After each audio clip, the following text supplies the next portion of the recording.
요한복음 10장 구원론입니다. 구원론은 예수님께서 문입니다. 문인데 천국에 들어가는 문이라 이렇게 볼 수 있습니다. 예수님 외에 다른 사람을 통해서도 천국 갈 수 있는가라고 했을 땐 단호하게 안 된다라고 볼 수 있죠. 세상에 많은 성인들이 있고 종교가 있고 종교 교주가 있지만 예수님 외에는 천국에 들어가는 문 없다라고 볼 수 있습니다. 이 땅에 많은 어떤 그 철학자라든가 종교 교주들이 하나님께서 편협되게 한 신을 통해서만, 한 분을 통해서만 구원의 길을 열어놓을 수는 없을 것이다 라고 생각을 하거나, 사랑 많으신 하나님께서 사람을 지옥에 보내지 않을 것이다 라는 것들은 성경 외해에서 도출된 잘못된 교리들이라 이렇게 볼 수 있습니다. 오직 성경은 하나님께 가는 유일한 길은 한 분, 예수 그리스도 한 분, 그밖에 없다라고 되어 있는데, 예수님께서 요한복음 10장 9절에서 내가 문이니라고 말했을 때 이 문은 천국 들어가는 문입니다. 천국의 문, 마태복음 7장 13절 보겠습니다. 천국에 들어가는 유일한 문, 한 문, 마태복음 7장 13절입니다. 좁은 문으로 들어가라. 멸망으로 인도하는 문은 크고 그 길이 넓어 그리로 들어가는 자가 많고, 생명으로 인도하는 문은 좁고 길이 협착하여 찾는 이가 적음이라. 좁은 문입니다. 좁은 문으로 들어가라. 멸망으로 인도하는 문은 크고 그 길이 넓어 그리로 들어가는 자 많고, 많은 사람들이 멸망길로 갑니다. 많은 사람들이. 그렇지만 생명길로 가는 문, 좁은 문, 그곳은 찾는 자가 적다라고 되어 있습니다. 문맥상으로 하면 이 좁은 문이 마태복음 5장, 6장, 7장에 있는 내용 중에서 천국과 관련된 내용을 택해서 가는 사람은 좁은 문으로 가는 사람이요, 천국과 관련된 성경 구절의 내용을 따라 살지 않는 사람은 넓은 길로 가는 사람이라 이렇게 볼 수 있습니다. 그것을 누가복음 13장 23절에서는 좁은 문의 부분을 주의 말씀을 듣는 삶이지만은 선을 행하는 것이라 이렇게 되어 있고, 넓은 문의 의미를 행악하는 것이라 이렇게 표현되어 있습니다. 누가복음 13장입니다. 23절입니다.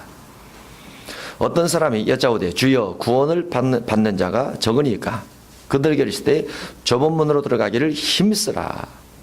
좁은 문, 성경 따라 살기 힘쓰라 그 말이죠. 산상수훈에는 마태 5장, 6장, 7장을 따라 살기를 힘을 쓰라 라고 되어 있습니다. 힘쓰라.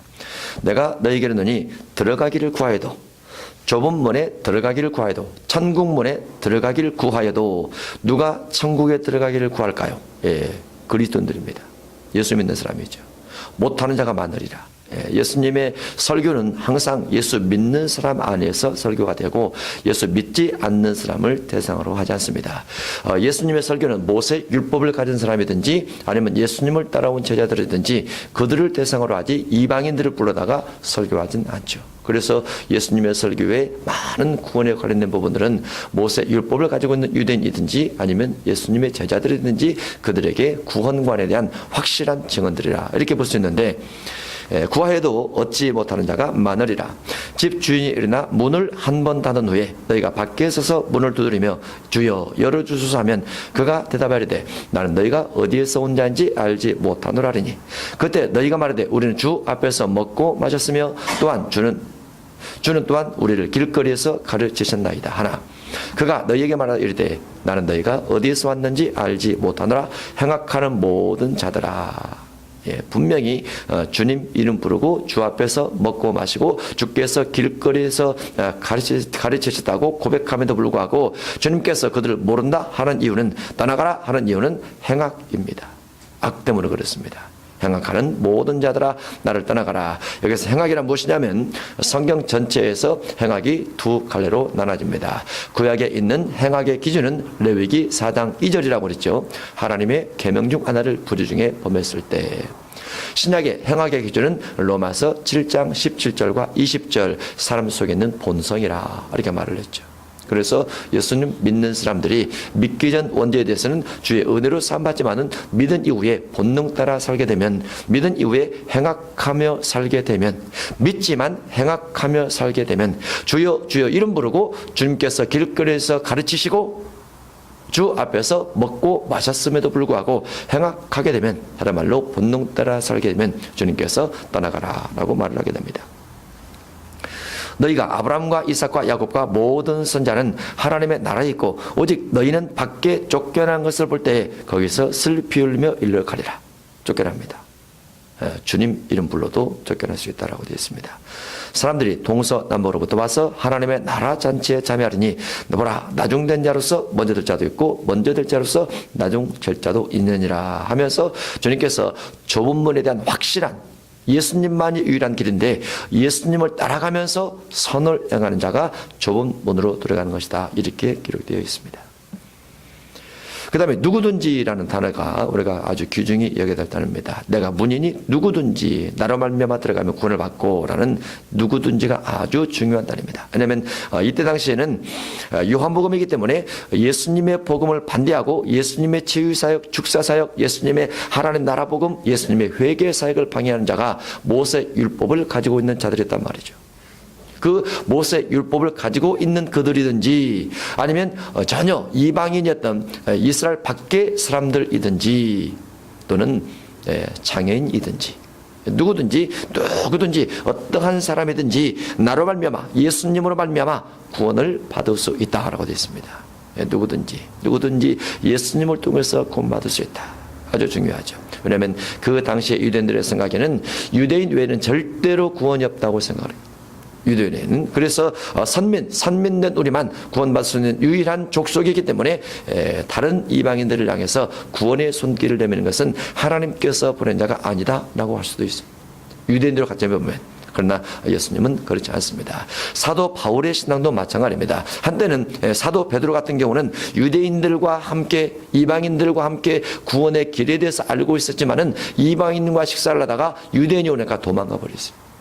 부끄러워서. 그래서 하나님께서 유대인의 하나님만 되는 걸로 착각했던 적이 있었습니다. 사도 바울이 책망을 하면서 하나님은 이방인에게도 믿음을 통해서 구원의 길을 주셨는데 네가 유대인으로서 이방인답게 유대인답게 살지 않고 그리스도인답게 살지 않냐면서 어떻게 주님의 자처할 수 있느냐라고 바울이 책망을 했습니다.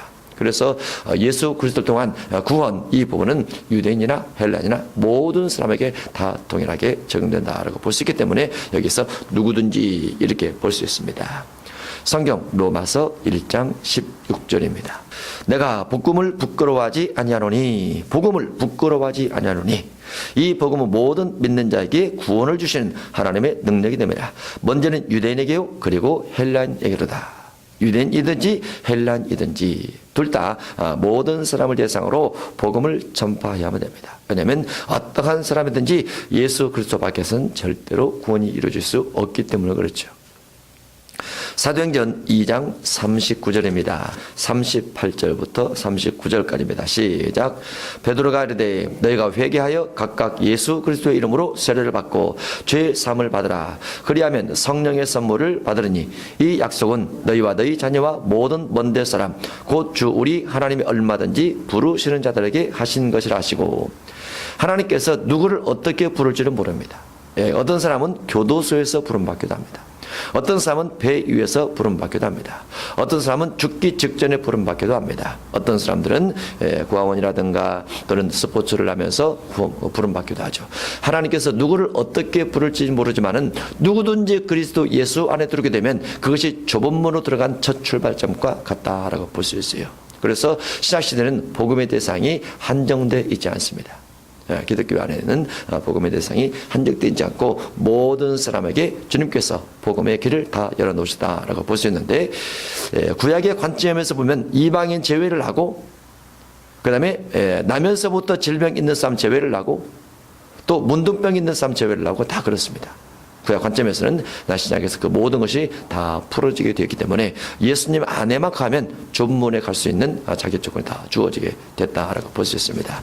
요한복음 9장 보겠습니다. 복음의 대상에 한정은 없다. 누구든지 다 복음의 대상이다. 요한복음 9장 2절입니다. 9장 2절과 3절입니다. 시작. 제자들이 물어 이르되 랍비여 이 사람이 맹인으로 난 것이 누구의 죄로 인함이니까? 자기이니까 그의 부모이니까?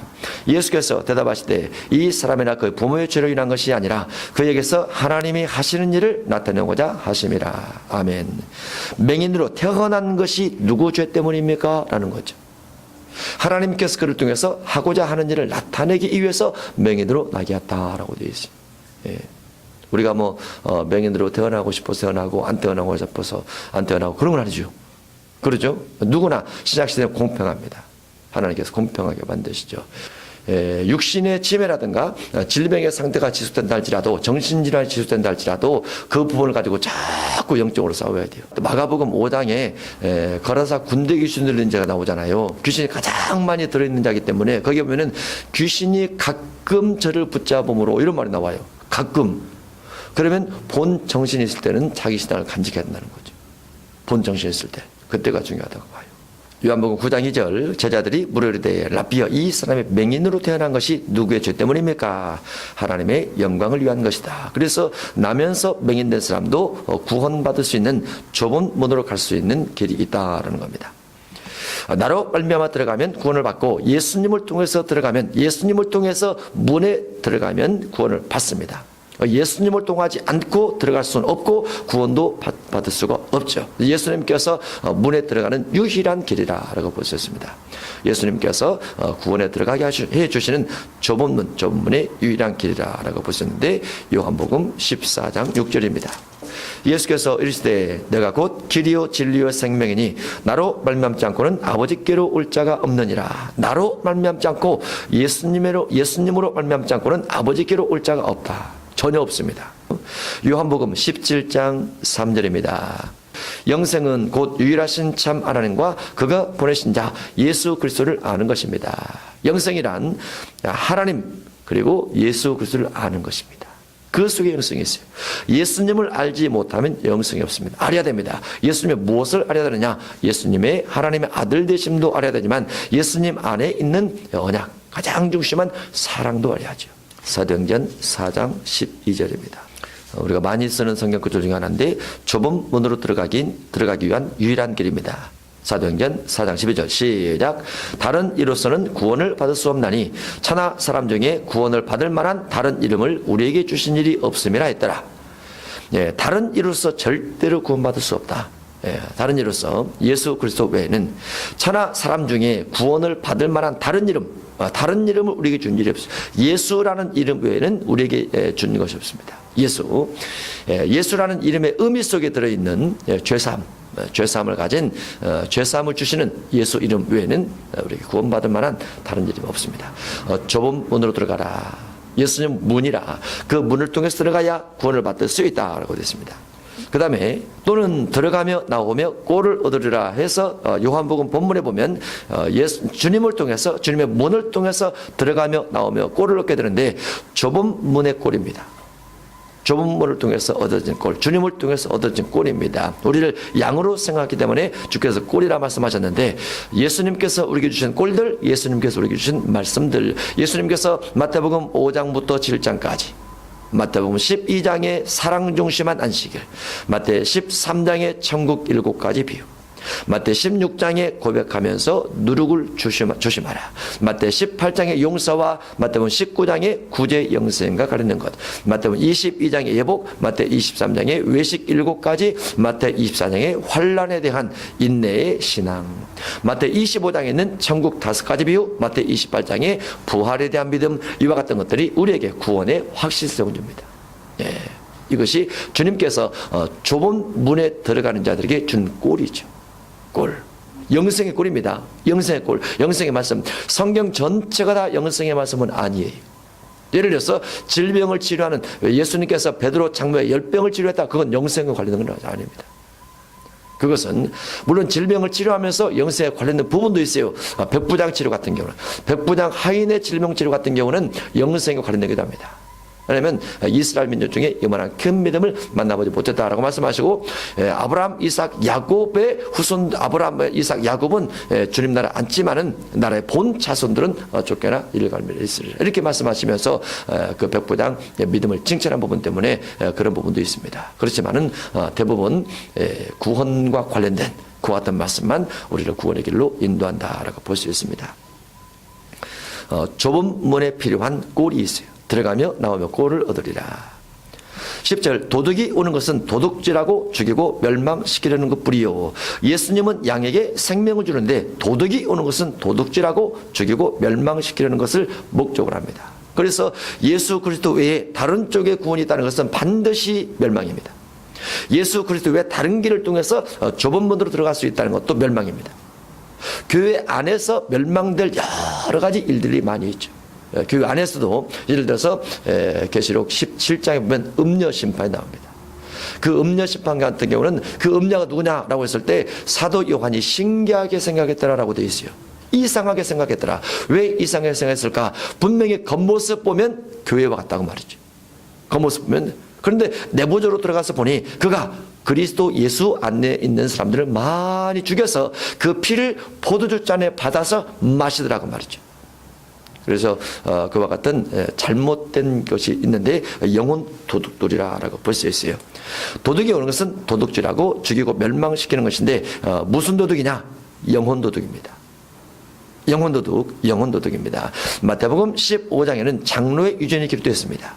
장로의 유전을 의심하면 하나님 말씀에 패하게 되고 하나님 말씀이 사라지게 되면 구원길이 다 사라지게 되죠. 그래서 영혼을 도둑질하는 장로들의 유전이 교회 안에서 배척되게 우리가 감시를 잘 하면 됩니다. 잘 바라봐야 돼요. 장로 유전이 교회 안에서 뿌리를 내리지 못하게 잘 바라봐야 돼요. 장로 유전이.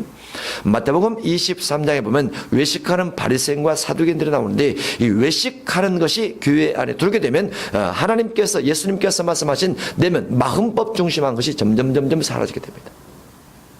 외식도 하고 내식도 하고 둘 다 하면 얼마나 좋을까요? 성경 그렇게 할 수 없다는 거. 두 다리를 걸쳐서 살아갈 수 없다는 거. 물질 소득도 하고 하나님도 섬기고 물질도 섬기고 그러면 얼마나 좋을까요? 그러나 주님은 그것을 두 주인 섬긴다라고 말하면서 우상 숭배라라고 말씀하고 있다는 거. 어쨌든 둘 중에 하나만 택해야 돼요. 둘 중에 하나만. 그래서 그것이 좁은 문입니다. 넓은 문도 가고 좁은 문도 가고 그러면 얼마나 좋을까요? 그래서 성경 그렇게 안 돼 있다는 거지. 외식은 안 된다라고 되어 있어요. 외식 안 된다. 외식하면 바리새인과 사두개인들의 신앙에 대해서 슬피 울며 예를 갈며 있는 신앙으로 가게 됩니다. 갈라디아서 1장 6절에 보면 다른 복음 쫓는 자들이 나타나게 됩니다. 사도 바울이 갈라디아 교회 복음을 전파하면서 자신을 간증을 합니다. 내가 어떻게 해서 유대인으로서 모세 율법을 가진 자로서 바리새인 중에 바리새인으로서 왜 예수님 믿어야 되고 예수님 믿음을 통해서 구원이 주어지는가에 대해서 확실하게 간증을 하는데 너희가 다른 복음 따르는 것을 교회 속에서 내가 이상하게 여긴다라고 말하게 되죠. 교회 안에 있는 복음은 다른 복음은 없습니다. 할례 복음은 없습니다. 모세 율법 복음은 없습니다. 원칙적인 이방인적인 것들도 없습니다. 모든 것은 다 믿음이고 은혜라고 볼 수 있는데 믿음과 은혜 그 안에서 주의 말씀은 중심한 사랑 중심한 삶을 살아가는 것이 합당한 좁은 문이라고 볼 수 있죠. 계시록 2장 20절입니다. 도둑에 관련된 영혼 도둑에 관련된 겁니다. 그러나 내게 책망할 일이 있노라. 자칭 선지자라 하는 여자 이세벨을 내가 용납하매니 그가 내 종들을 가르쳐 꾀어 행음하게 하고 우상의 제물을 먹게 하는도다. 아멘. 자칭 선지자 이세벨이, 자칭 목회자 이세벨이, 자칭 하나님의 사람이라는 이세벨이 내 종들을 가르쳐 꾀어 행음하게 하고, 여기서 말하는 행음이란 다른 종교를 섬기게 한다 그 말이죠. 다른 종교, 하나님 외에 다른 쪽의 구원, 예수 그리스도 외에 다른 것 쪽에 다른 쪽의 구원을 말하게 하고 많은 종들을 꾀어 그들과 함께 하나님 외에 다른 신을 섬기게 하자라고 말이죠. 올라가려면 딱 WCC입니다. WCC. 통합적 안에는 착한 사람도 많이 있으리라고 봐요. 그렇지만은 교단 전체적으로 보면은 WCC 문제 때문에 빠져나오게 됐고 그 WCC가 결국은 통합적 전체를 지배하고 있다라고 볼 수 있어요. 한번 그 안에 들어가서 인간관계를 형성을 하고 선배, 후배, 교수 이와 같은 분들과 인간관계를 형성하게 되면 빠져나오기가 어려워요. 아주 어려워요. 그럴 때는 그래서 그 아래 가게 되는데 자칭 선자 이세벨이 바로 그와 같은 사람이었다고 말했죠. 영혼을 도둑질해 가는 사람입니다. 영혼 도둑. 영혼 도둑이란 하나님의 말씀, 예수 그리스도 안의 구원과 예수 그리스도 안에서 예수님께서 말씀하신 사랑 중심한 삶이 구원받는다라는 것 외에 다른 신을 통해서도 다른 종교를 통해서도 구원의 길이 있다라고 말하는 거죠. 그와 같은 것들이 교회 안에 팽배하게 될 때 우리가 영혼 도둑질 당하지 않도록 조심해야 됩니다. 그 모든 것들은 지식으로 우리에게 전달됐습니다. 지식으로 우리가 믿음이 깊어지려면 믿음은 들음에서 나며 들음은 그리스도 예수의 말씀으로 말미암느니라. 그래서 말씀을 들으면 들을수록 믿음이 깊어져요. 근데 말씀을 듣지 아니하고 다른 지식의 말씀을 들으면 WCC가 괜찮다는 말을 자꾸 들으면 믿음이 생겨요. 그쪽에서 믿음이 생겨요. 믿음이란 지식에서 나기 때문에. 그래서 성경을 더 많이 알고 확신 있게 아는 상태에서 다른 걸 연구하면 가능하지만 전혀 다른 거, 성경을 정확히 모르는 상태에서 다른 걸 연구하게 되면 내 신앙이 다 변질되어 버릴 수밖에 없다라고 볼 수 있어요. 성경을 정확하게 자세히 아는 것이 구원론에서 제일 중요하다라고 볼 수 있습니다. 도둑이 오는 것은 도둑질하고 죽이고 멸망시키려는 것뿐이요, 내가 온 것은 예수님께서 오신 것은 양으로 생명을 얻게 하고 더 풍성히 얻게 하려는 것이라. 예수님 오신 목적은 양으로 생명을 얻게 하는 겁니다. 성도가 영혼이 구원받게 하는 데 있어요. 예수님께서 오신 목적은 여러 가지 이유가 있어요. 예를 들어서 질병 치료라든가 말씀 가르침이라든가 귀신 내쫓는 것이라든가 제자 삼는 것이라든가 이와 같은 목적이 있습니다. 그러나 예수님께서 오신 가장 중요한 목적은 어떻게 하면 어떻게 하면 성도들의 영혼을 구원시킬 수 있을 것인가. 베드로전서 1장 9절에 믿음의 결국은 영혼 구원이라고 되어 있어요. 무엇 때문에 믿느냐고 말이죠. 왜 교회 다니냐고 말이죠. 예수님 믿는 목적이 무엇이냐고 말이죠. 물론 예수님 믿기 때문에 땅에서 뭔가 잘 되고 덕 있게 하고 넉넉하게 살아가고 이런 부분도 목적일 수 있습니다. 그러나 운명할 때는 한계도 못 가져간다는 거예요. 믿음의 결국은 영혼 구원이에요. 히브리서 11장 사람의 믿음이 제일 좋습니다. 성경 전체 중에서 히브리서 11장 사람의 믿음이 제일 좋은데 더 좋은 부활을 얻기 위해서 구차히 땅에서 고난받고 핍박받고 억울함을 당하고 이와 같은 박해를 받는 것을 면하지 않았다 그랬어요. 더 좋은 부활에 참여하기 위해서. 더 좋은 부활에 무엇입니까? 고린도전서 15장으로 가면 하늘에 별처럼 빛나는 자가 있고 달처럼 빛나는 자가 있고 해처럼 빛나는 자가 있더라 말이죠. 천국 다녀오신 분들이 이구동성 하는 말이 무엇입니까? 예수님의 얼굴이 너무나 빛나서 바라볼 수 없다라고 되죠. 형체를 알아볼 수 없다. 너무나 빛이 나서 최고의 영광입니다. 최고의 영광. 변화산에서 마태 17장 변화산에서 예수님께서 모세와 엘리야 더불어 이야기하실 때 얼굴이 바뀌었어요. 얼굴이 변형돼서 옷도 바뀌어지고 다 변화가 됩니다. 주님께서 우리를 위해서 예비하신 상급들인 거죠.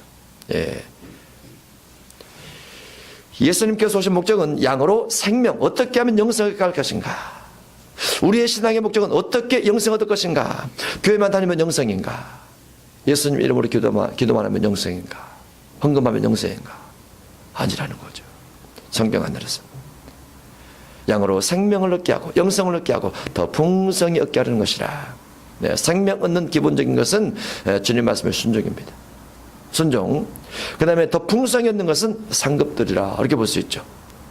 생명을 얻을 때 풍성히 얻으니까 상급들이라. 다니엘서 12장 3절에 보면은 많은 사람을 옳은 데 인도한 사람은 하늘의 별과 같이 빛나리라. 많은 사람을 옳은 데 인도했다. 가장 옳은 데 인도한 것이 무엇입니까? 복음입니다. 예수 믿게 하는 겁니다. 예수 믿게 하고 예수 믿는 사람 말씀 따라 살게 하고 본인도 말씀 따라 살아가고 이와 같은 사람이 많은 사람을 옳은 데 인도했다라고 볼 수 있죠. 그리스도 예수에게 속해 있는 사람, 마태복음 5장 13장 13절 14절 이하에 너희는 세상의 등불이니 빛이니 등불이니 사람이 등불을 켜서 말 아래 두지 않냐고 등경 위에 두나니 모든 사람에게 비치게 하려 함이라. 그래서 모든 사람에게 등불을 밝히 빛내서 모든 사람에게 옳은 행실을 밝게 빛나게 해서 모든 사람이 그 옳은 행실을 보고 하나님께 영광 돌리면 그것이 바로 상이 된다고 그랬어요.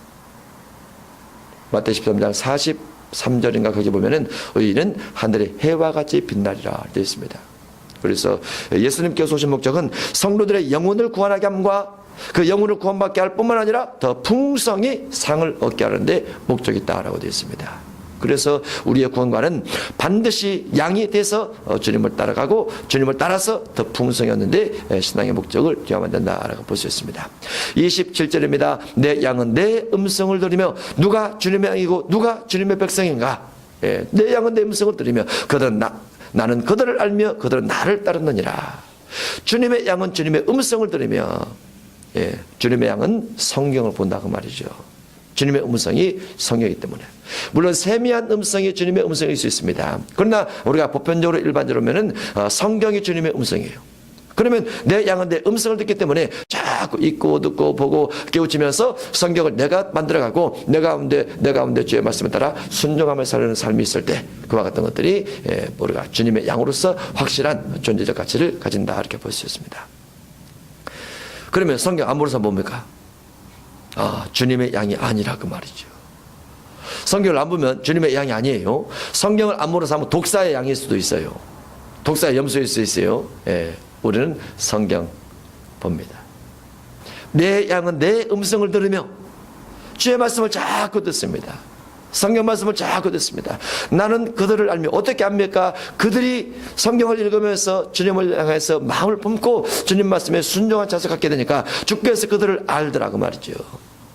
그들은 나를 따르느니라. 그들은 성경 읽은 사람들은 성경 따라가더라고 말이죠. 자꾸 들으면 성경 따라 살아요. 자꾸 들으면 성경 따라 사는 것 살지 않을 때 내 마음속에 성경이 떠올라서 괴로움을 주죠. 전도해야 되는데, 기도해야 되는데, 사랑을 해야 되는데 마음에 들어요. 내가 그들에게 영생을 주노니 누구에게? 내 양들에게. 성경을 믿고 듣고 따라오는 양들에게 영생을 주노니 영원히 멸망하지 아니할 것이요. 성경 따라가면 멸망이 없습니다. 또 그들을 내 손에서 빼앗을 자가 없느니라. 그들을 주신 내 아버지는 만물보다 크심에 아무도 아버지 손에서 빼앗을 수 없느니라. 그래서 한번 주님의 말씀을 듣고 주님의 양이 되고 주의 말씀을 쫓는 삶을 살아가면서 가게 되면 누구든지 아버지 손에서 그를 빼앗아 갈 수가 없더라라고 되어 있습니다. 우리 구원은 말씀을 통해서 납니다. 예수 그리스도 안에 있는 좁은 문, 그 좁은 문에 들어가기 위해서 예수님 말씀을 따르게 되면 충분히 들어갈 수 있어요. 말씀을 쫓는 삶 속에 양음을 그 좁은 문에 들어갈 수 있는 좁고 협착한 길이 다 있기 때문에 그렇습니다. 우리는 좁은 길을 뜯겨서 가는 구원의 확실한 확증적인 하나님의 삶이 될 줄로 믿습니다. 아멘.